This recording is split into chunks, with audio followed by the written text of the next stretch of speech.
देखा भाई भले गुरु चला है जा उ जगह का बात है, लेकिन है अपने जगह का बात है। कहे कि हम कैसे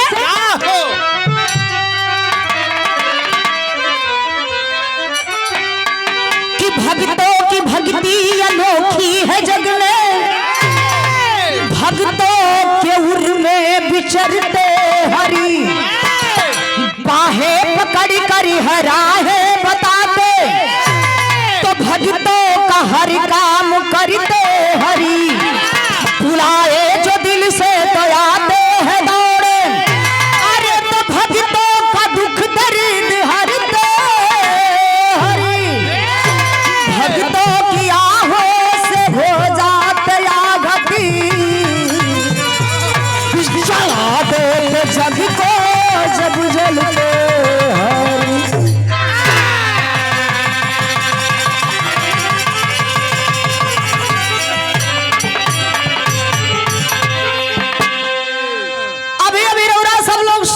विश्व में लोग मानत रहे कि अहिल्या सबसे सुंदर रहे, सबसे सुंदर अहिल्या रहे।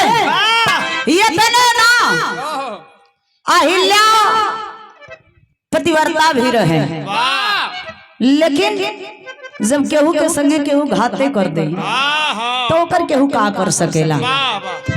कहल जाला सोशल मुआ लेक होला। यदि मान ले के घाते को दिहलस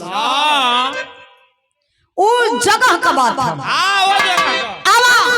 कहल जाला भगवान और भक्त में फर्क क्या होता है। यदि मन से अर्चना वंदना करिए तो भगवान जरूर मिलेंगे। केहू केहू के मानता तो केहू केहू के मानता। अब कहे यहाँ गजल का टुकड़ा बा कैसे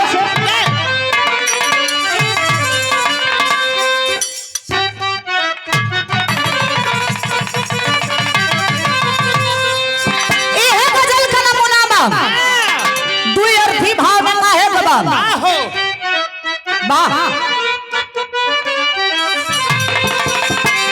अरे तो पियाज सिको पियाज सिको चाहे सुहागन वही है।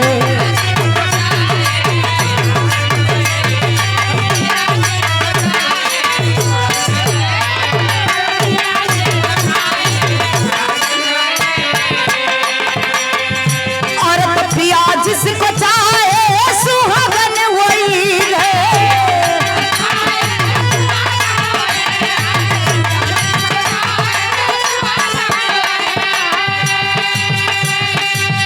और तो जिसको चाहे सुहागन वही है। अरे तो चले जो हाँ चले जो, अरे तो चले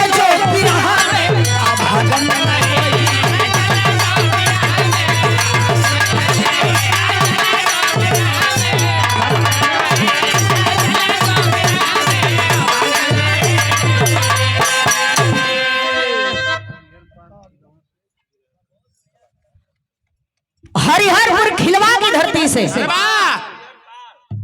सॉरी हरिहर पाल खिलवा की धरती से आपकी ओर से पुनः 100 रुपये से सम्मान किया गया। बहुत बहुत प्राम आशीर्वाद के चाहत बा। अच्छा भैया बहुत ही सुंदर कलाकार हैं। बहुत बहुत प्राम आशीर्वाद के चाहत बा। हम तो कुछ देवे लायक ना है, लेकिन माई से प्रार्थना बा, वो अपनी माई से आपकी माई से। अरे अजब है गजब है, अरे भैया जब है गजब है खुदा की खुदा।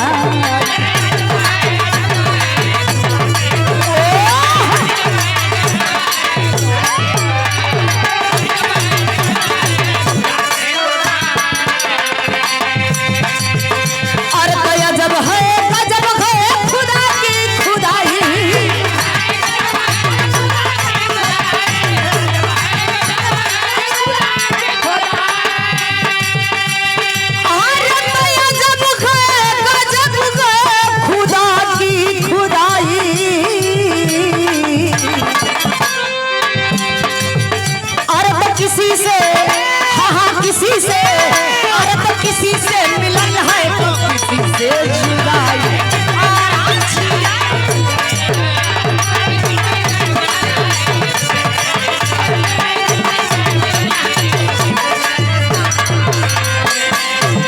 अजब है गजब है खुदा की खुदाई, और अजब है गजब है खुदा की खुदाई।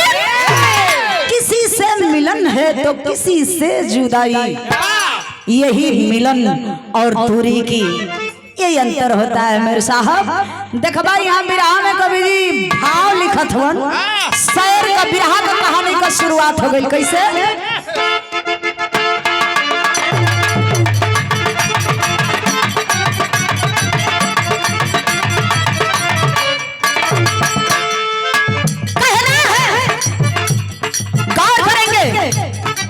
मुनि भुजंग जब हिमालय ऊपर आए हैं,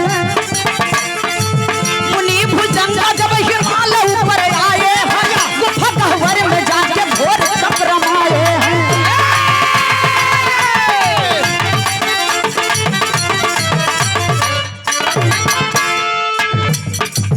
चिर कैलाश डोला इंद्र का इंद्रासन है, चिर कैलाश डोला इंद्र का इंद्रासन है, हुआ तो दोस्त अभी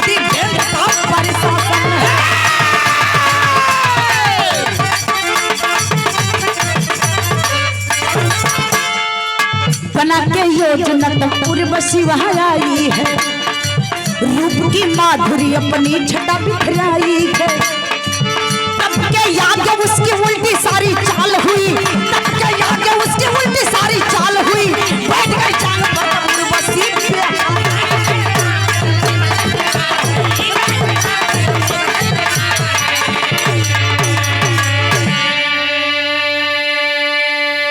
कहानी के समझ लेंगे।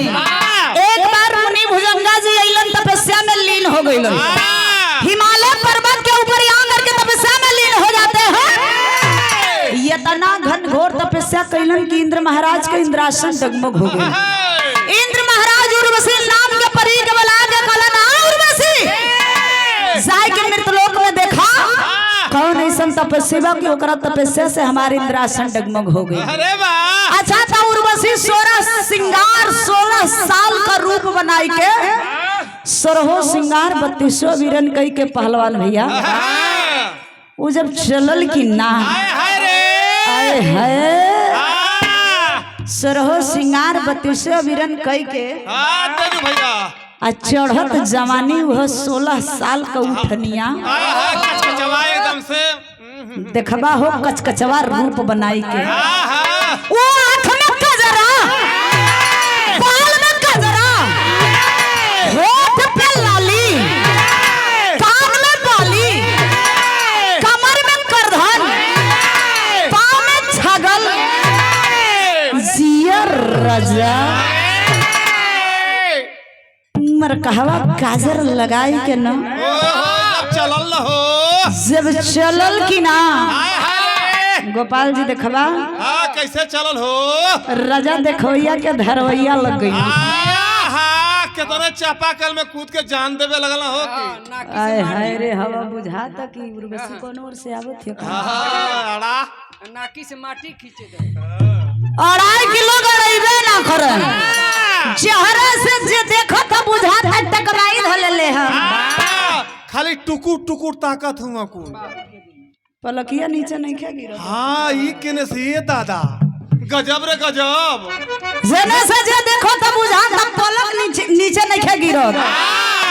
आइल बा देखत बा मुनि भुजंगा तपस्या में लीन हो जाए के 1000 बार घोरी आवत थियो, पायल छम छम बजावत थियो, लेकिन मुनि भुजंगा का तपस्या भाग नहीं होत।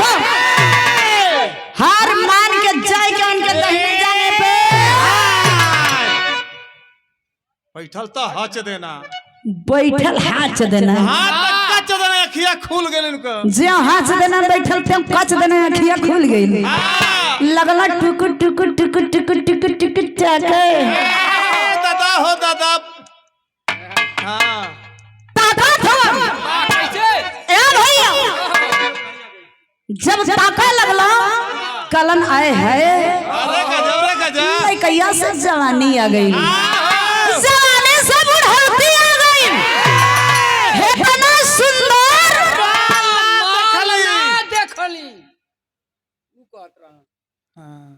मैकवा में कहे बतिया के सर दिमाग खराब है। हाँ मुनि जी का बात बतियाओ थो तन बेचारा देखा मांस ना खाए भर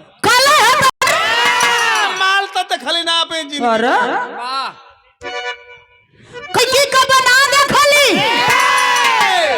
खास एक बार आए हाय रे मिल जाता हमार बुढ़ौती तो धन न हो जात अरे ऐसे 2 जिला से खारिज हूँ।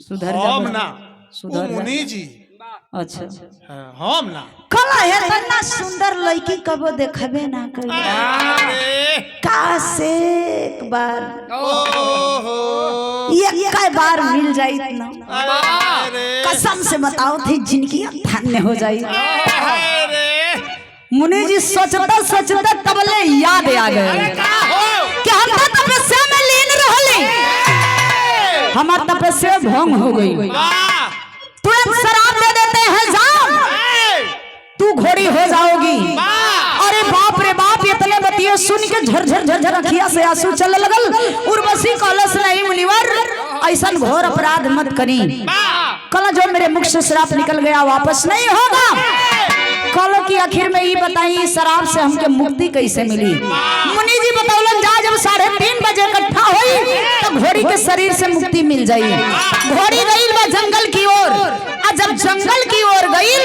तो देखबा यहाँ बिरहा के शैली में बतावल गई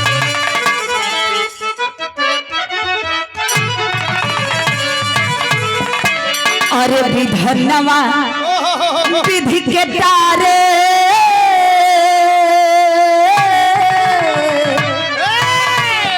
अरे विधनवा विधि के तारे विधनवा विधि के तारे ना करी अरे कहल गुप्त भेद सब नारद से राजनवा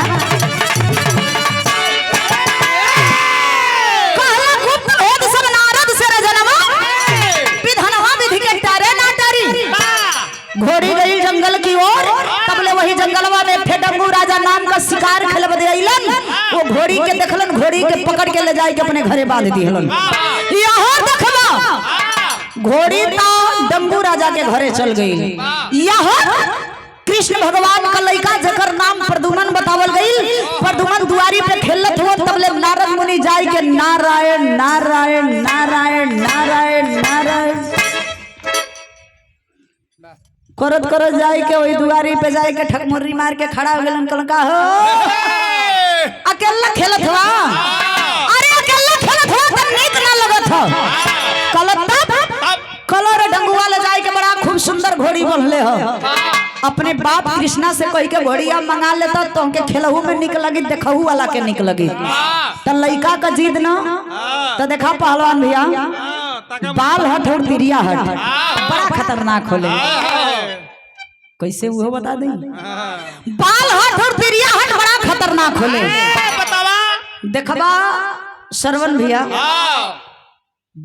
कोनो भी बाप हो दुनिया का कोनो भी बाप हो यदि लड़का हो तो लड़का उ सरवा भले काना हो गोपाल जी कितनो करिया हो लेकिन बाप जब अपने लड़का के देखी ना तो कहिए कि आए है हमार बेटा हो अब वही दरी जानत बा वही बाप है के अपन लड़का दूसरे का मेहरारू बड़ा निक लगेली भले एगो का फ्यूज उड़ल होके त का तेजू भैया अपन लड़का आ दूसरे का मेहरारू हम कुल मर्दन का बात ना कहते लेकिन लगभग 100% में 95% मर्दे का बात बताओ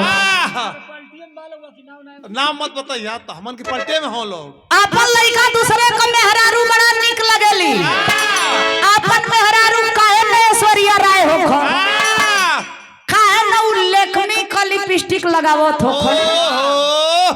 आ दूसरे का मेहरारू केतनो करिया हो यदि रास्ता से जात है न भाई मरद देखी तो कही आए है एक बार मिल जाए तो दिन की धन न हो जात हो खास एक बार घूम के ताक दे तो है जवानी खत्म न हो जाए फुटलहिया अखिया ताक दे फुटइयो आँख हो फुटइयो आँख फुटइयो ताक दे तो जिंदगी धन्य हो जाए देखबा तिरिया हट होला बाल हट जने के कहल जाला यदि बापे से लड़का चाही ख्याल को लिखा लोग यदि लड़का कह दई कि हमके हाथी चाही तब बाप भले ओरिजिनल हाथी ना लिया के दे उ प्लास्टिक का हाथी लिया के दे लेकिन दे लड़का के खुश करे बदे।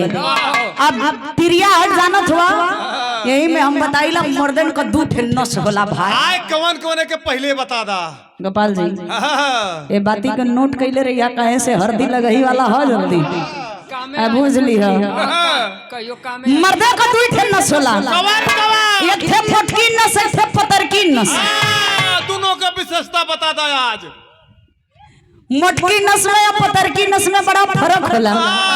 जवन मर्द अपने मेहरारू के मोटकी नस धराई के रखी उनकर तक कुछ दिल ले बीत जाई। आ जवन मर्द को नस इस समझला कि पतरकी नस धराई न गोपाल जी तई समझला जे मने धोबी भाई कपड़ा धोई के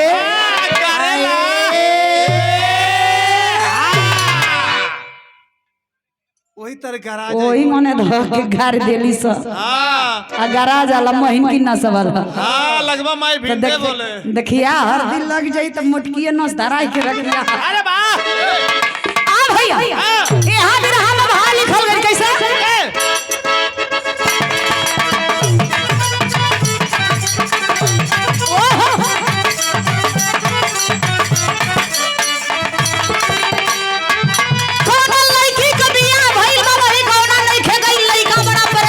मिले के उपाय बतावतिया कैसे कहे उ लड़की कहे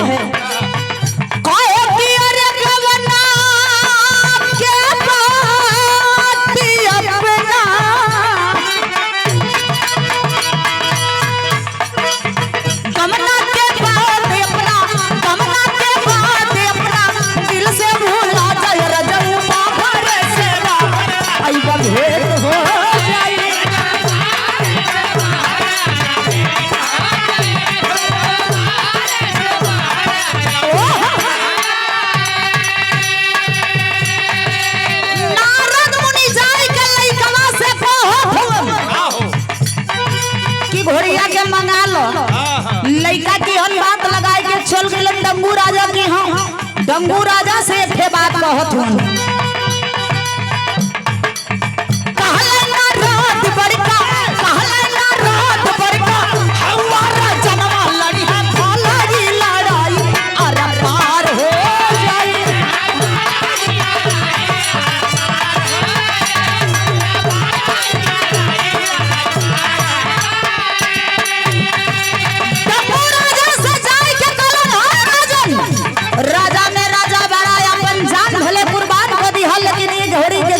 मत दिहा कल लड़ाई करे के पड़ी तब उपाय बताओ छोड़ वाह भले से साथे हरी भान तिरसुलिया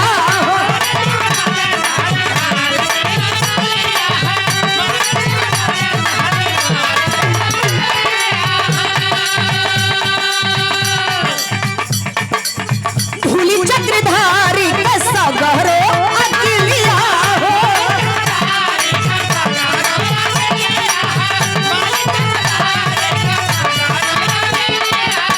रनवा में होई जई है रनवा में होई जई है चकिया रनवा लड़ी है भागी लड़ाई अरे पार हो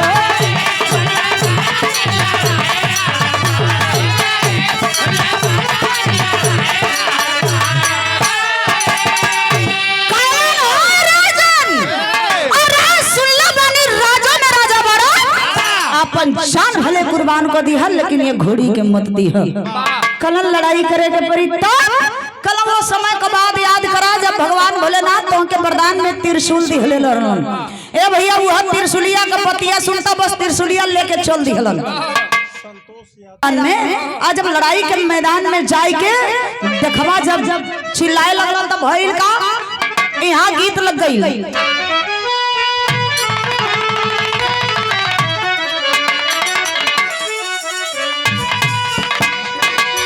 ई गुरुदेव हमरे कहेलन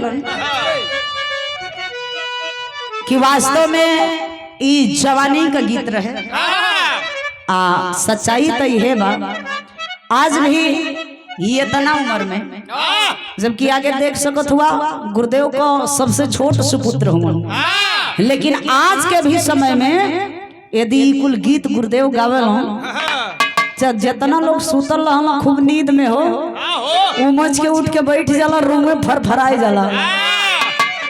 कैसे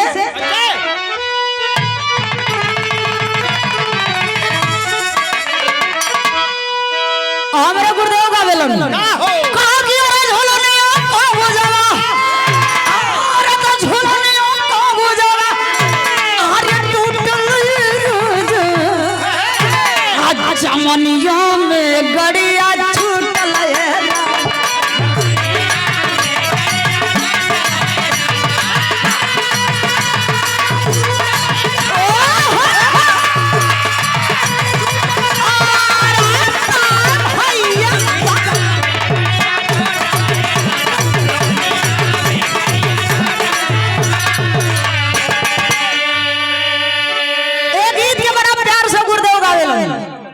लेकिन यही गीतिया के हम तनी सा चेंज कर देनी पहलवान भैया। ई तो गुरुदेव का गावल गीत लेकिन हाई देखा हम चेंज कैली ये गीत के, लेकिन एमे गुरुदेव का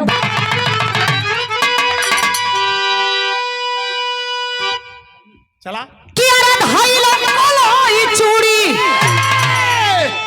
गुलाब भैया ध्यान दीजिएगा कि अरे भाई लो ई चूड़ी अरे फूटल कमरिया से जड़िया झूठल राजा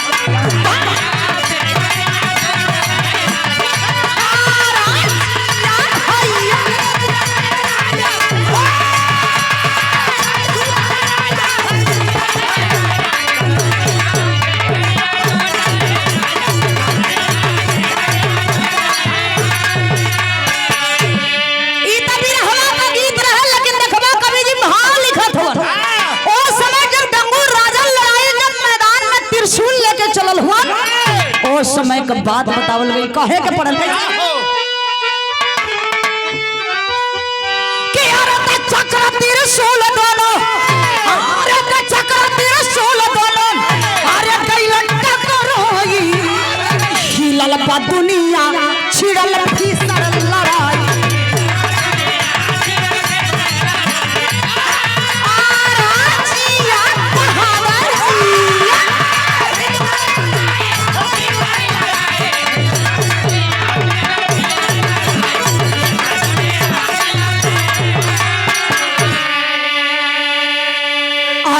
बच गईली दुनिया मोड़ल फिकरिया अरे तब ताया अंजनी से कैला गोहरिया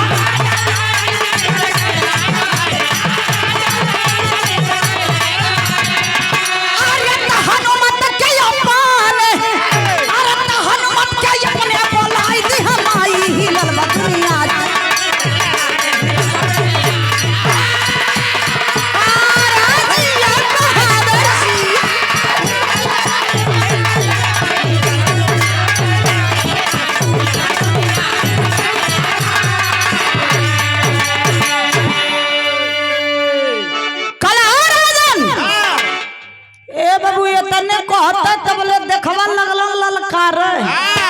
जब ललकार लगल तो कृष्ण भगवान के पता चलल इशारा कैलन विष्णु भगवान का चक्र सुदर्शन लेकर के आए के लड़ाई के मैदान में तैनात हो गई। एक तरफ से विष्णु भगवान का चक्र सुदर्शन, एक तरफ से भगवान भोलेनाथ का त्रिशूल। देखवा लड़ाई के मैदान में जब दोनों छुटल तो लगल कि तीनों लोक में से कहू लोक ना बचे। सब लोग सोचे लगलन कि लगत है कि अब तीनों लोग ना बची। इतने में लोग गुहार कैलन, अंजनी माता अली अपने पुत्र हनुमान के बुला के कहली अरे बेटा चला जा इस लड़ाई को रोक ले, अन्यथा तेरे सिवा कोई नहीं जो लड़ाई को रोक सकता है। कलन माई हमारे बॉस का बात नहीं खेल लगलन गन गन गन गन गन गन गन गन गन गन गन कहां पे कलम मां मेरे बस की बात नहीं है। कल तक देखबा बिरहा में अल्लाह का लाइन लग गई।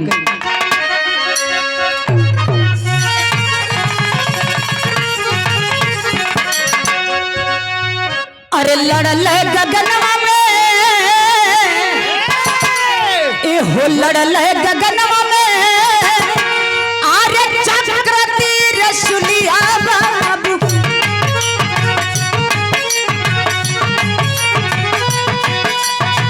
तीनों लोकवा में माचल प्रलवो तूफान।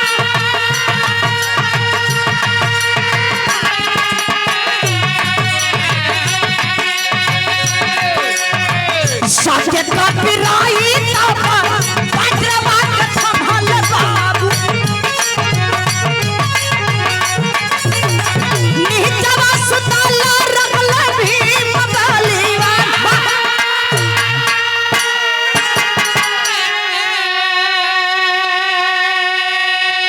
अरे भैया सब देवतन का लाइन लगल बा। अंजनी माता कहली रे बेटा चला जाओ, नहीं तो तीनों लोक में से एक भी लोक नहीं बचेगा।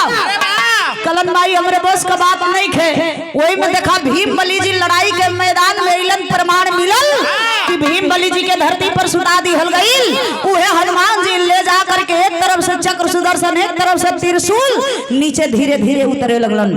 जब धीरे धीरे नीचे उतरलन भीम बलि के सब जब शरीर पर उतरलन तब ले यहाँ गजब हो गयल। खड़ी का लाइन लग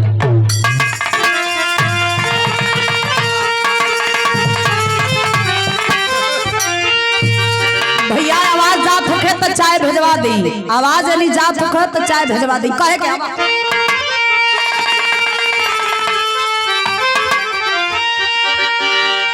औरी हो नहीं ठीक है।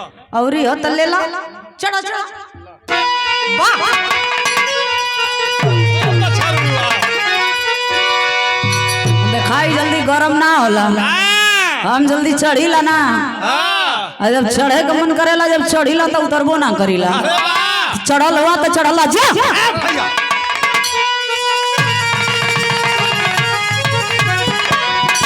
अरे ये चरज बाबा री लोगवा, अरे ये बदखे या कुलाई के,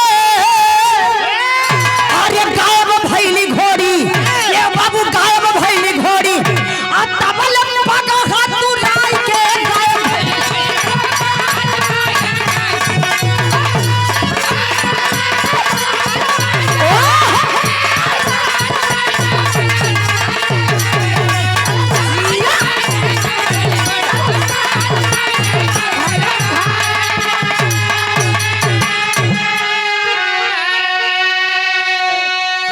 यही से कहिला कि दूध बादाम लिहल करा। हाँ।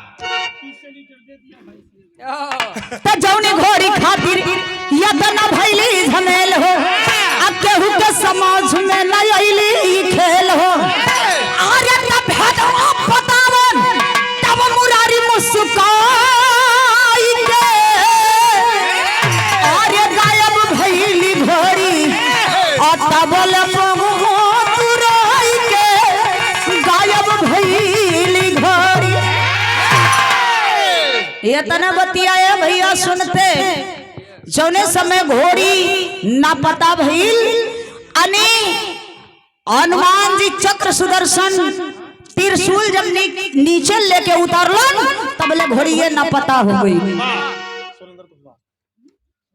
अरे यार जौने घोड़ी खरीदे में इतना भीषण लड़ाई भइल, उ घोड़ी ये ना पता हो गई। ये तने बतिया सुनता कृष्ण भगवान मुस्कियाई दिहला। जब मुस्किया दिला तो उनके हंसले का कारण सब लोग पूछे लगल कि भगवान काहे बदे हंसला।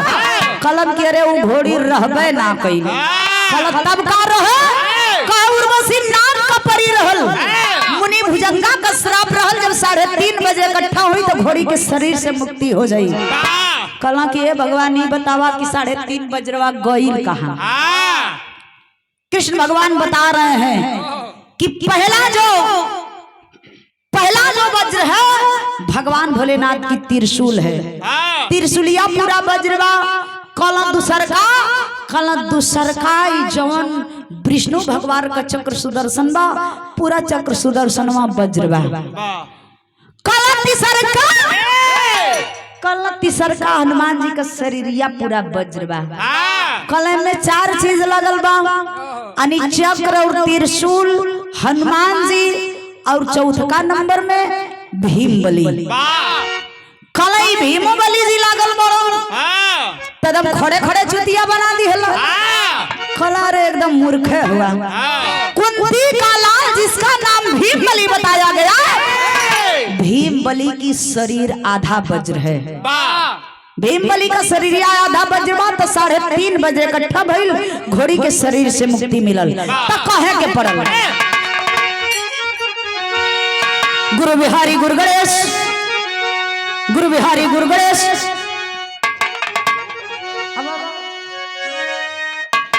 गुरु बिहारी गुरु गणेश, गुरु रामलाल मरबा काम। अरे स्वर्ग